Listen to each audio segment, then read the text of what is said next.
बेटी का बलिदान। सृष्टि मयंक से बहुत प्यार करती थी। वो उसके साथ अपने सुनहरे भविष्य के सपने देखती। लेकिन जब ये बात उसके माता पिता को पता चलती है, सृष्टि, तुम घर वापस आ जाओ, कोई जरूरी काम है। पर माँ, कल मेरा ऑफिस है, मुझे छुट्टियों के लिए अप्लाई करना होगा। नहीं नहीं, इतना वक्त नहीं है, बस तुम आ जाओ जल्दी से। सृष्टि घर आती है तो पहले से ही कुछ लोग घर में बैठे होते हैं। वो लोग सृष्टि को देखने आए होते हैं। उसी में एक लड़का भी होता है, साहिल। मुझे सृष्टि पसंद है, मैं शादी के लिए हाँ करता हूँ। लेकिन माँ, आप तो जानती है कि... अरे चुप, कुछ मत बोल। सभी सृष्टि को चुन्नी चढ़ाकर चले जाते हैं। माँ, मैं किसी और से प्यार करती हूँ। मयंक काफी पैसे वाले घर का लड़का है। आपको पता है, हमारे पूरे ऑफिस का मालिक भी वही है। माँ, वो मेरे बिना नहीं रह पाएगा। अरे पता है ना तेरी बब्बी मासी, उनकी बेटी की शादी अमेरिका में हुई। यहाँ हर किसी के घर में कोई ना कोई विदेश में है, तो तू भी बाहर ही जाएगी। साहिल ने इतनी लड़की रिजेक्ट की है। अब तू हाँ बोल दे तो शादी के लिए वो लोग तैयार ही है, क्योंकि वो लोग सिर्फ 10 दिन के लिए ही आए हैं इंडिया में। कैसी बात कर रही हो माँ, मुझे एक बार तो ऑफिस जाना ही होगा। लेकिन वो लोग मानते ही नहीं और सृष्टि की शादी साहिल से हो जाती है। शादी के बाद सृष्टि मयंक के पास जाती है। सृष्टि, तुमने शादी भी कर ली और मेरे माता पिता विदेश में मेरी शादी कराना चाहते थे। मैंने काफी समझाने की कोशिश की, लेकिन मेरे भाई और पापा नहीं माने। I am sorry Mayank. अरे तो मैं विदेश में कहीं शिफ्ट हो जाता यार, इतने सारे बिजनेस है मेरे। सृष्टि मयंक के सामने रोकर वहाँ से चली जाती है। लेकिन शादी के बाद जब वो विदेश साहिल के घर जाती है तो... देखो, ये एक कमरा है मेरा, मैं यहीं रहता हूँ, और ये एक सोफा कम बेड है। रात में मैं इसे बेड बना लेता हूँ और दिन में सोफा। और देखो, मैं ज्यादा कमाता नहीं हूँ, तो तुम्हें भी मेरी मदद करनी होगी फाइनेंशियली। सृष्टि हाँ में सर हिला देती है। अगले दिन साहिल के जाने के बाद वो माँ को फोन करती है। क्या है माँ, कहाँ शादी करवा दी? एक तो कोई चेहरा यहाँ अपना सा नहीं दिखता, ऊपर से ये घर। विदेश के नाम पर क्या कर दिया आपने माँ? साहिल यहाँ सेटल भी नहीं है। मयंक के तो कितने बिजनेस थे, आलीशान बंगला, नौकर चाकर। यहाँ तो मैं खुद नौकर बनकर रह गई हूँ। ये क्या किया माँ आपने? अरे क्या बताऊं बेटी, तेरे पिता ने जो कहा मैंने वही किया। अब जो कुछ भी है वो तेरी किस्मत है भाई, जैसी भी है। वहीं सृष्टि का भाई सारंग एक लड़की से प्यार करता है। माँ, मैंने शादी कर ली है निशा से। क्या? शादी कर ली? और वो भी निशा से? अरे उसके माँ बाप तो नहीं मान रहे थे ना। भाग्य की है माँ, अब वो अपने घर में और मैं अपने घर में। और कैसी बात कर रहा है, उसके पिता तो बड़े कमिश्नर है, उठाकर जेल में डाल देंगे तुझे। तभी तो किया है पापा, और ऐसे कैसे डाल देंगे जेल में? लड़की उनकी भी बालिग है। अरे पर बेटा, वो लड़की ठीक नहीं है। देखो, किसी लड़के के बारे में ये बात मत बोलो। तुम्हारा लड़का ठीक है क्या? काश मैंने सृष्टि की शादी भी उसकी पसंद से की होती, तो आज मुझे इतना रोना तो ना आता।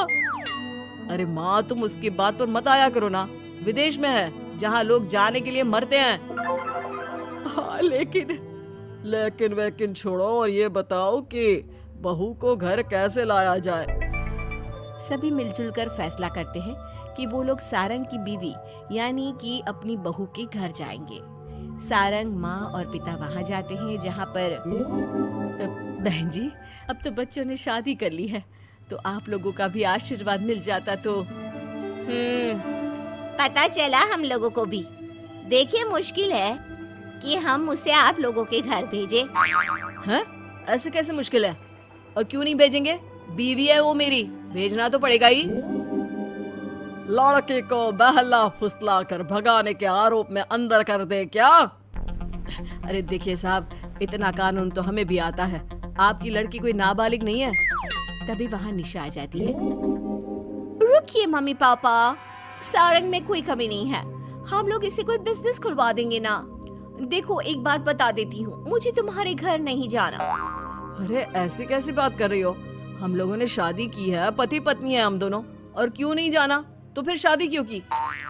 शादी इसलिए की क्योंकि तुम मुझे अच्छे लगे, लेकिन इतना बड़ा घर शान और शौकत छोड़कर तुम्हारे साथ आने के लिए मैं रेडी नहीं हूँ। एक तो तुम्हारा घर जिस मोहल्ले में है वो मोहल्ला बहुत खराब है, वहीं से शायद हमारी काम वाली भी आती है ना माँ? हाँ हाँ, इन्हीं लोगों के पीछे वाली गली से आती है कमला। देखो सारंग, पापा हम लोगों को आराम से पॉश कॉलोनी में फ्लैट दिला देंगे, काम भी शुरू करवा देंगे, तो तुम हम लोगों के साथ रहो। रही बात माँ पापा की तुम्हारे, तो रोका किसने है?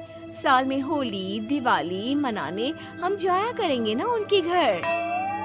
सारंग अपनी माँ पापा से कहता है, माँ मुझे निशा की बात ठीक लग रही है, वैसे भी आप लोगों के साथ तो पूरी लाइफ स्ट्रगल ही करता रहूंगा। अरे कैसी बात कर रहे हो सारंग, हम लोग यहाँ बहू लेने आए थे, बेटा देने नहीं। अब देखिए जो होना था वो तो हो गया, अब तो आप सारंग को यहीं छोड़ दीजिए और विदाई लीजिए। हाँ हाँ माँ, मैं अब यहीं रहूंगा, आप लोग जाओ, मैं अब उस मोहल्ले में नहीं आने वाला।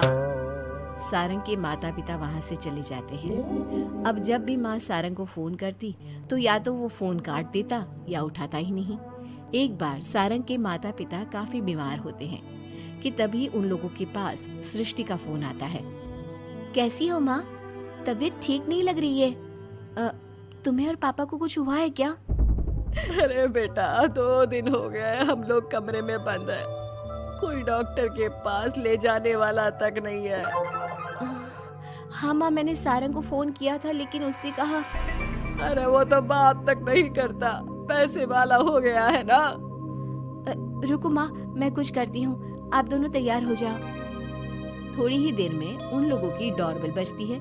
माँ दरवाजा खुलती है तो सामने एक हैंडसम सा लड़का लंबी कार लेकर खड़ा होता है। मयंक हो ना तुम बेटा? मयंक उन दोनों के पैर छूता है और डॉक्टर के पास ले जाता है। डॉक्टर, मैं आप लोगों को अंकल आंटी के घर का पता दे दूंगा, आप इन लोगों के घर हफ्ते में एक बार जाकर रूटीन चेकअप कराना। जी जी मयंक जी, जैसा आप कहें, आखिर ये अस्पताल आप ही का तो है।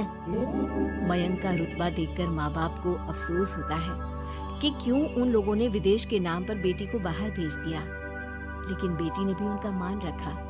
चाहती तो निशा की तरह भागकर वो भी शादी कर सकती थी।